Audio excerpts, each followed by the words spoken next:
তো এতদিন ছুটি দিব্যি মর্নিং করে দিতে পারতো। খালি খালি ছেলে পেলে বাড়িতে বসে গরম পড়লে আবার ছুটি। 10 জন বাড়িতে থেকে লাইন দিয়ে রাখবে, ফোনে ফোনে যোগাযোগ হবে। এই তো হচ্ছে স্কুল থাকলে ভালো হয় জানো তো, বাড়িতে থেকে ছোট ছুটি দৌড়াদৌড়ি, স্কুল থাকলে অনেক ভালো।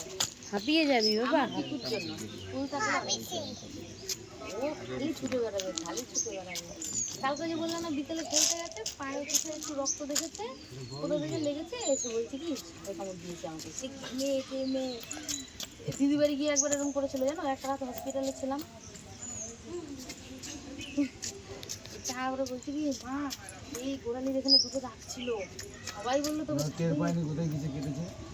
সাপেই কেটেছে। তারপরে আরতি আমি ভালো করে দেখলাম, দেখে দেখে তারপর বলছি কি যে না আমাকে অরিজিনাল কামড়ে কেটে দিয়েছে। তাই কামড়ে ধরে গেছিল এইখানটা। বাবা শোনো, জল ধরা থাকে, জল ধরা, হ্যাঁ দিয়ে ঢুকে নাকি এরকম মোটা